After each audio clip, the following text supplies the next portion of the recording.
Imagine this. You're rushing through downtown, resume in hand, nerves rattling, and your stomach doing somersaults because this could be your one shot, your chance to land that job you've been dreaming about for weeks. You triple-check the address, glance at the shiny office buildings surrounding you, and with a deep breath, you push through the heavy glass doors into what you think is the right place. But what happens next doesn't feel like a job interview at all. In fact, by the end of this day, your whole life will take a turn you never could have predicted. Because this isn't just the wrong office, it's the beginning of something that sounds like a fairy tale, but is absolutely real. The job you came looking for? You won't get it. But what you'll walk out with, well, that's what has the entire internet talking. And trust me, once you hear what happened behind those doors, you won't be able to stop watching. Now, if you've ever wondered how one accidental moment, just one wrong turn, can rewrite your entire future, you're in exactly the right place. Stay with me, because you're about to see how a broke, determined young woman with nothing but a dream and a few copies of her resume walked into an office looking for work, and walked out as the center of a modern Cinderella story. And no, this isn't one of those clickbait stories that go nowhere. I'm telling you, every question you came here with, every bit of curiosity that brought you to click on this video, it's all going to be answered. But the real beauty of this story isn't just in how it ends, it's in every unbelievable, awkward, heartwarming, and jaw-dropping moment that leads up to it. That's what makes this story not just worth watching, but unforgettable. And let me speak to you directly for a second. Yes, you, sitting there watching this on your phone, maybe late at night, or during your lunch break, or while you're winding down from a long day. This isn't just a story about some stranger. This is for every person who's ever felt lost, overlooked, or underestimated. For anyone who's ever tried to make something out of nothing. I promise you, this isn't just entertainment. It's a reminder of how life can change when you least expect it, and sometimes how fate has a bigger plan, even when you don't see it coming. So don't just watch this like any other video. Feel it, because what you're about to see might just shift something inside you. Maybe you'll start believing that your own story is only one wrong door away from everything you've been hoping for. So let's set the scene. Picture New York City at 9 a.m. on a Tuesday. The streets are buzzing, coffee cups in hand, cabs honking, people glued to their phones, rushing from one thing to the next. In the middle of it all is Mia, 26, newly graduated with a business degree, clinging to hope and running dangerously low on cash. No connections, no safety net, just a heart full of ambition and a few hours left before her subway card runs out. She's dressed in the only blazer she owns, borrowed from a friend, and she's carefully circled 3 job interviews for the day. The first one is at a marketing startup she found on Indeed. She's never heard of the company, but at this point, anything sounds better than her current situation. 3 months behind on rent, and eviction notices piling up like junk mail. She steps into the building at 4:30 Madison Avenue, where the elevator smells like fresh polish and the kind of money she's never had. She's anxious but trying to fake confidence. The 17th floor. That's where she's supposed to be. But between the nerves and a distraction from her cracked phone buzzing with a message from her landlord, she hits the button for the 27th floor instead. And that's where it happens. That's where this entire story begins. Because when those elevator doors open, she walks into an office that isn't filled with overworked startup interns and fold-out tables. It's filled with marble floors, designer suits, and one man who's about to change her life forever. But here's the thing. Neither of them knows it yet. Now, I know you're curious. Who is he? What does she say? Does he know she's in the wrong place? Does she even get the job she came for? Or is this some kind of setup? And the real kicker. How does she go from that moment to becoming the wife of the CEO of one of the biggest companies in New York City? That's what this entire story is about. It's not just about romance or luck or the twist of fate. It's about being in the right place at the wrong time and finding the one thing none of us can plan for, destiny. And just when you think you've got it figured out, just when you think this is your typical fairy tale romance, you'll realize the story goes way deeper. There are secrets. There are mistakes. There are things that almost ruined everything. And there's one decision Mia makes, one small, quiet choice, that changes not just her future, but his too. And if you want to know what that decision is, if you want to see how a simple misstep turned into a life neither of them expected, then don't even think about clicking away. Because what comes next will surprise you more than you're ready for. But first, let's go back to that exact moment. The elevator dings. Mia straightens her shoulders. She walks into a room filled with high-end furnishings and a breathtaking skyline view. She approaches the front desk, smiles nervously, and says 5 words that will echo in her memory forever. "Hi, I'm here to interview." The receptionist looks up, confused. That moment of silence? That split-second pause? That is where everything begins. The receptionist blinked, clearly taken aback, as if unsure whether Mia was serious or had wandered in from a different reality altogether. The silence lingered for a beat too long enough for Mia to start second-guessing herself. She glanced down at the paper in her hand again. Same address, same time, same building. But the name etched in gold behind the receptionist read something entirely different. Whitestone Capital. That wasn't the company listed on her interview confirmation email. Before she could even speak again, a man in a sharply tailored navy blue suit strode across the floor behind the glass walls, carrying a presence that made the room feel smaller. He wasn't just anyone, you could tell by the way people subtly stepped aside when he passed. This was someone used to being watched, someone who carried authority like it was stitched into his skin. The receptionist, suddenly flustered, stood up a little straighter. "Mr. Whitestone," she called out, her voice a little too quick. "This young lady says she has an interview." The man paused mid-step, his gaze landing on Mia with a curiosity that was impossible to read, part amused, part analytical. And in that one moment, their worlds collided without warning, without logic, and without the faintest idea of what it would cost them both. He walked over. "Interview," he repeated, a brow raised. "With who exactly?" Mia opened her mouth, heart pounding, brain scrambling for something that didn't sound ridiculous. For the marketing associate position," she offered, her voice pitched higher than normal, her confidence slipping through her fingers like sand. He looked at her for a long second, then did something she didn't expect. He smiled. Not a full smile, not a warm one either, more like the kind that teases at the edge of a puzzle you haven't solved yet. "Why don't you come with me?" he said, motioning toward the glass-walled office at the end of the corridor. Now this is where things start getting interesting. Because Mia, still unsure whether she's making the biggest mistake of her life or stumbling into something extraordinary, follows him. And just like that, she's sitting in a chair across from one of the youngest billionaires in Manhattan, Ethan Whitestone. Trending on the front page of Forbes for launching the fastest-growing fintech startup in the country, the man is known for his cold efficiency, ruthless decisions, and a private life so well-guarded it fuels half the internet's conspiracy theories. TikTok clips of him at charity galas or exiting limos with faceless models had made him an algorithm darling, but no one really knew him. Yet here he was, staring directly at Mia, clearly intrigued by the situation, and not rushing her out the door like any logical CEO would. "I'm going to take a wild guess and say you're not here for any of our open positions," he said. "Unless, of course, HR forgot to tell me something." She shook her head slowly, embarrassed now, cheeks warming. "I think I might have gotten off on the wrong floor." "Or maybe the right one," he replied smoothly, like it was a line he didn't need to practice. Mia laughed awkwardly, and just like that, the energy shifted. Because Ethan Whitestone didn't smile at people like this. Not according to the PR headlines or the viral interviews that trended every time he launched a new startup. But something about Mia, in her slightly oversized blazer and 2 worn heels, threw him off.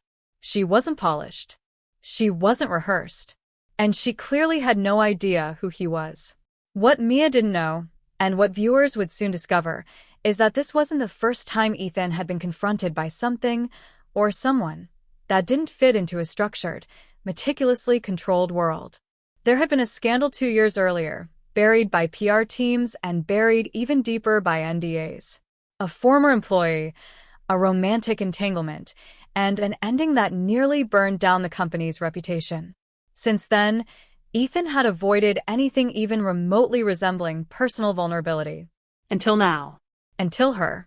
Meanwhile, outside the glass walls of Whitestone Capital, a storm was quietly brewing. Mia's best friend, Layla, a freelance graphic designer scraping by in Brooklyn, was texting her frantically. "Where are you? Are you okay? Did you get the job? Call me." Landlord was here again.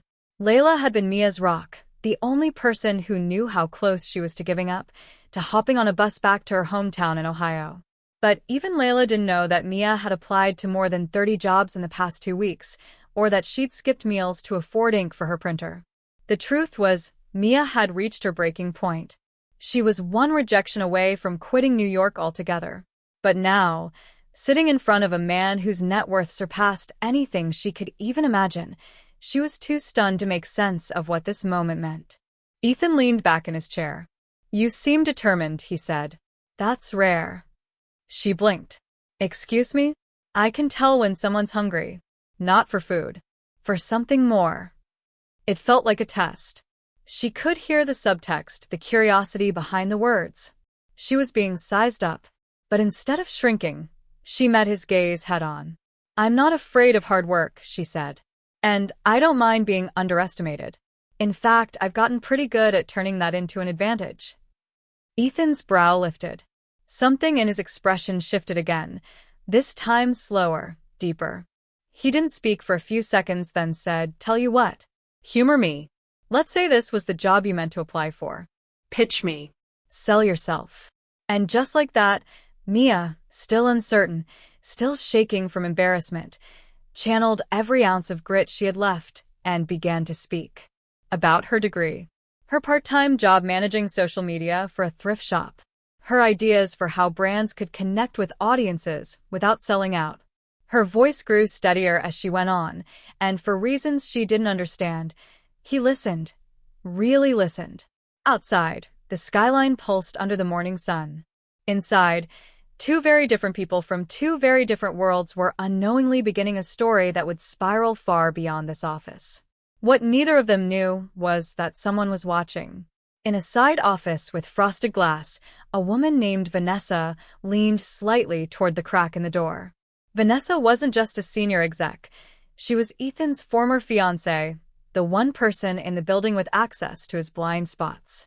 And when she saw the way he looked at Mia, she knew exactly what it meant. The past she'd buried? It wasn't so buried anymore. As for Mia, she left the office that day with a new business card, a surprising offer to return for a second conversation, and a head full of questions. The job interview she thought she was walking into hadn't happened, but something else had. Something far more complicated. And while she didn't yet know it, the door she had accidentally walked through was about to open into a world of secrets, power games, and a love story tangled in more mystery than she was ready for. But just as she stepped out of the building, her phone buzzed again. This time, not from Layla. It was an unknown number. The message read, "You shouldn't have gone up there. Be careful who you trust." And that, dear viewer, is just the beginning. The cold wind hit Mia's face as she stepped onto the sidewalk, the buzz of Manhattan rushing around her like a river she barely had the strength to wade through. Her heart was still pounding, not from nerves now, but from something else. That text. Just 5 words, but they rewired the entire trajectory of her day. "You shouldn't have gone up there. Be careful who you trust." Her fingers trembled as she stared at the message again, trying to make sense of it. Was it a warning? A threat? A mistake? She looked around, half expecting to see someone watching her from across the street, but all she saw were faces lost in their own stories. People talking into earbuds, rushing to meetings, hailing cabs. And yet, the paranoia clung to her like static. There was no name, no number, no clue. Just that cryptic message and the pounding awareness that she'd stepped into something much bigger than an accidental job interview. Back in the office, Ethan Whitestone was pacing. His usually steady demeanor cracked just slightly as he reviewed security footage of Mia's arrival, an unnecessary move, he told himself, but something didn't sit right. He zoomed in on the lobby camera, watching her hesitation by the elevator, the way she studied the building directory like she didn't belong there. And that's when he saw it. a figure behind her. Not close enough to be noticed, but unmistakably watching. Standing still as the crowd flowed past, hood up, face obscured. Ethan hit pause. Then rewind. Then zoom. The grainy footage wasn't much, but it was enough to stir an old feeling in his gut, one he hadn't felt since the fallout 2 years ago. Someone was keeping tabs. And this girl, this Mia, who walked into his office by sheer chance, or so it seemed, was now at the center of it. Meanwhile, Mia boarded the subway home, gripping the cold metal pole, her mind racing. She should have been thrilled, ecstatic even. Instead of a rejected resume, she had an invitation back to the office of a billionaire CEO who seemed interested. But why? And what was it about her that made him stop everything just to listen? The idea that Ethan might have had a real reason beyond curiosity, that this was orchestrated, not accidental, unsettled her more than she wanted to admit. As she looked down at her cracked phone screen, the unknown text glared back like a dare. At the same time, Vanessa was already making moves. Sitting at her desk with a steaming cup of overpriced coffee, she pulled up Mia's name in the building's security logs, then cross-referenced it with the list of applicants for open roles. As she suspected, there was no Mia Thompson in their system. But the background check she ran turned up something she didn't expect. Mia had once interned for a PR firm that was under NDA with Whitestone Capital. Coincidence? Maybe. But Vanessa didn't believe in coincidence. She forwarded the file to someone on her personal email thread with a note that simply read, "She's back. And she's not alone." The recipient was someone with far more power than anyone at Whitestone Capital knew. Someone whose interests had once aligned with Ethan's, but had long since shifted into something darker, more calculated. The tension spiraled further when Mia returned to her tiny apartment in Brooklyn, only to find the front door unlocked. Her stomach dropped. Layla was supposed to be at work. She pushed the door open slowly, heart thudding. "Layla," she called out, voice tight. No answer. She stepped inside, every creak in the floorboard magnified. The apartment looked undisturbed, nothing stolen, nothing broken. But something was off. The window above the sink was slightly ajar, even though they never left it open because of the draft. Then she saw it. A piece of paper tucked under her keyboard. No signature, no message, just a grainy, black and white photo. Of her. Sitting in Ethan's office. Taken from outside the glass wall. That night, Layla returned to find Mia in full panic mode, the photo clutched in her hand. "What is happening?" Mia whispered, showing her everything, the text, the photo, the unlocked door. Layla's jaw dropped. "You think you're being followed? Because of that guy?" "I don't know," Mia admitted. "I don't know what any of this means." But Layla wasn't the type to back down. She opened her laptop, dove deep into Reddit forums, TikTok threads, even sketchy dark web rumors that mentioned Ethan Whitestone. One thread caught her eye, a conspiracy page theorizing that Whitestone Capital had buried a whistleblower story involving stolen intellectual property, manipulated tech valuations, and a former employee who went missing under mysterious circumstances. The post had been flagged and removed, but screenshots survived. And in one of them was a blurry image of a woman who looked eerily like Vanessa. As the clock ticked past midnight, Ethan sat alone in his penthouse, whiskey glass in hand, staring out over the city. His phone buzzed. A single word from a private contact, confirmed. His jaw clenched. If this was what he feared, if Mia's arrival was part of a larger plot, then everything he'd rebuilt since the scandal was at risk. But a part of him didn't believe it. Not entirely. Because the way she looked at him, unscripted, unpolished, raw, didn't match the pattern of betrayal he'd learned to anticipate. And yet, he knew better than anyone.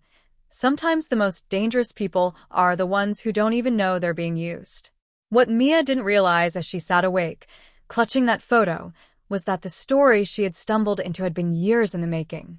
And her presence was waking up enemies who had long stayed quiet, enemies who didn't take kindly to loose threads and unpredictable variables.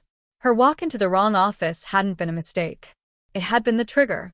And somewhere, in a dark room filled with surveillance monitors and encrypted files, a red circle blinked on Mia's face as a voice muttered coldly, "She knows too much." The game had just begun.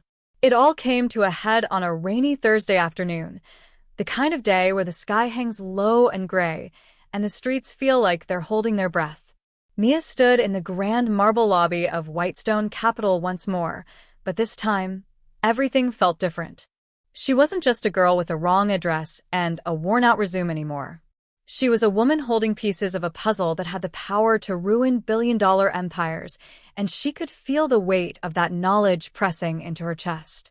She had debated all night whether to come back, whether to confront Ethan, to demand answers, or to disappear before she got in even deeper. But the photo, the text, the break-in, and the growing sense that someone was controlling this entire narrative, none of it would let her walk away.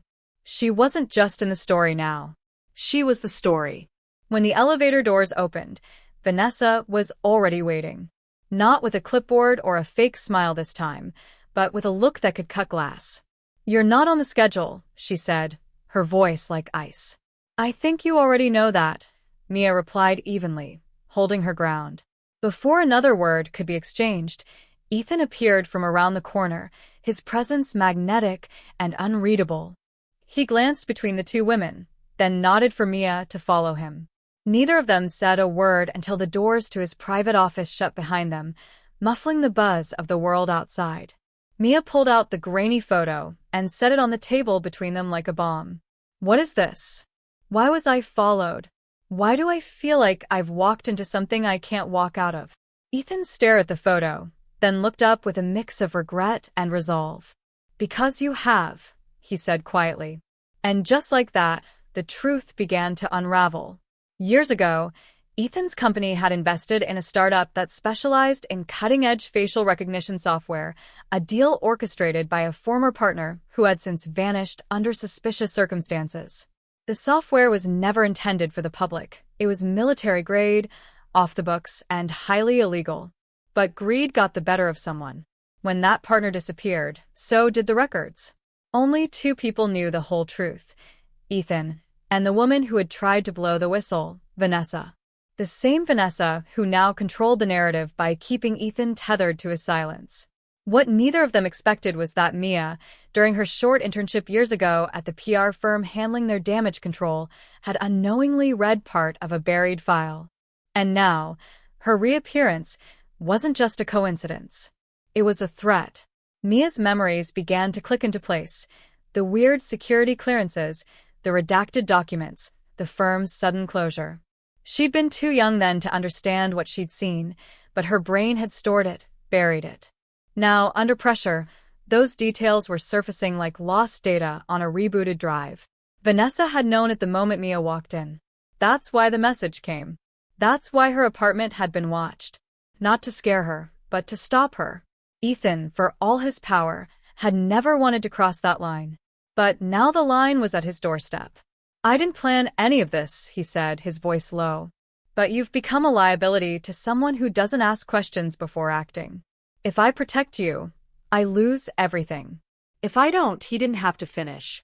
Outside, a black SUV waited. Not company transport. Not security. Something else. Layla had seen it circling the block on her way to meet Mia, and instead of going up, she called a contact she trusted, an investigative reporter known for exposing the kind of stories that disappeared under legal threats. Within an hour, that reporter was in the building's lobby with camera footage, screenshots, and a burner phone connected to a secure satellite link. They had enough to blow the lid off the entire operation, but only if Mia and Ethan made it out alive. Back in the office, Mia made a choice. "We're not running," she said. "We go public. Right now." Ethan hesitated, staring at her like he was seeing her for the first time, not as a mistake or a threat, but as the person who'd walked into his life with nothing but a folder and a fire he'd long forgotten. "Okay," he said. "But once we do this, there's no going back." The next few hours unfolded like a scene from a political thriller. Hidden meeting rooms, encrypted drives, flash drives passed through handshakes. The reporters' team uploaded the story, supported by evidence, to multiple platforms: TikTok, YouTube, Twitter, and independent news channels. The hashtags exploded. Hashtag tech scandal, hashtag Whitestone files, hashtag Vanessa exposed. The story went viral faster than anyone expected, and by morning, federal agents were at the Whitestone building, not with warrants for Mia, but with subpoenas for Vanessa. She never saw it coming. 1 week later, she was in custody. As for Mia, her life changed overnight. From broke and overlooked to the unexpected whistleblower of the decade, she became the face of truth in a world where silence is bought with fear. Ethan stepped down as CEO, not out of guilt, but clarity.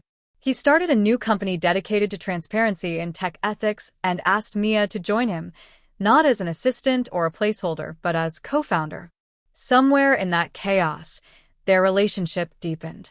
Not in the way of fairy tales or tabloids, but in the quiet understanding between two people who survived something few could comprehend. Their connection wasn't built in boardrooms or candlelight dinners. It was forged under fire. And just when it all seemed to settle, as Mia scrolled through news articles about herself while sipping coffee on her new apartment balcony, her phone buzzed. An email. No sender. No subject. Just an attachment. A surveillance photo. Another one. But this time, it wasn't her in the frame. It was Layla. Followed.